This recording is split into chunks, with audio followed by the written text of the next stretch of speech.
Welcome to Srihari's lessons. Hope you enjoy your time here. Continue listening and supporting. Hello friends. We have reached that stage where we are discussing another interjunction. Content wise, the first 6 chapters in this series until the first intersection video can be considered and counted as volume 1 of this series. The contents in volume 1 cover very basics of personal finance and what one goes through in day-to-day life in terms of personal finance and their financial journey. The next set, starting from chapter 7 until now, can be considered and counted as volume 2 of this series. The contents in volume 2 cover various aspects involved in accumulation journey, where the efforts are made to make money from money. As mentioned earlier, these are events happening in one's life when they are in the accumulation journey, when having surplus money in their personal finance management. Let us quickly summarize important aspects covered from chapter 7 until now. Accumulation journey is where, after structuring the income journey and expenses or lifestyle journey, you work on generating consistent surplus. Once you start generating consistent surplus, you have to place such surplus in appropriate instruments in financial markets to make money. This will lead to money generation through passive income in addition to your active income from your regular profession or work life. And that will lead to making money that shall be utilized for meeting future expenses and attaining financial independence. We have repeatedly said that each individual is different and also each instrument suits differently for each individual under different circumstances, and these are based on or influenced by decisions made in one's financial journey. When you choose appropriate instruments, there are 3 very important elements, that is return expectations, risk involved and time frames planned. Along with these 3, there should be enough care towards modes or channels used in placing your surplus money in appropriate instruments, and also what are the analysis tools that shall be used in making all these decisions in your financial journey. All these elements are interconnected with each other and none of these elements can be looked at independent of each other. We have discussed all these elements in detail in separate chapters and separate videos have been made for each of this. There is an important terminology used in financial world driving management of return expectation and risk involved.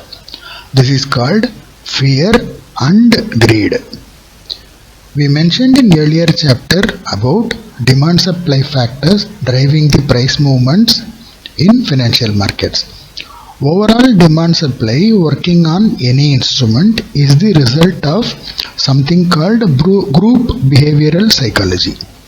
Group behavioral psychology is a collective or sum of various individual behavioral psychologies.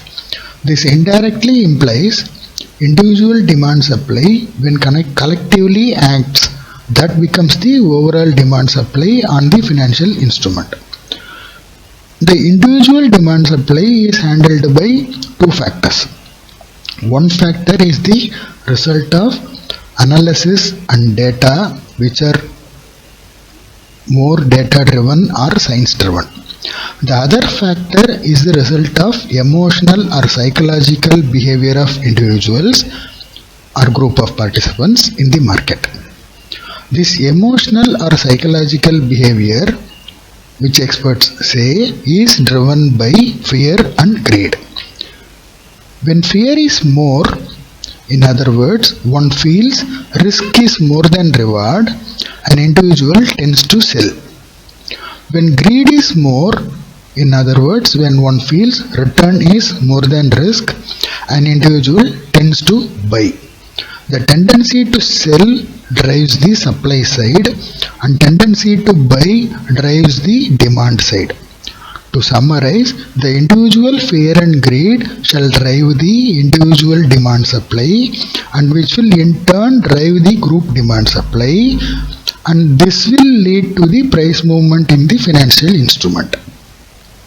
Experts therefore say the fear and greed is what drives financial markets and influences the risk-reward related decisions.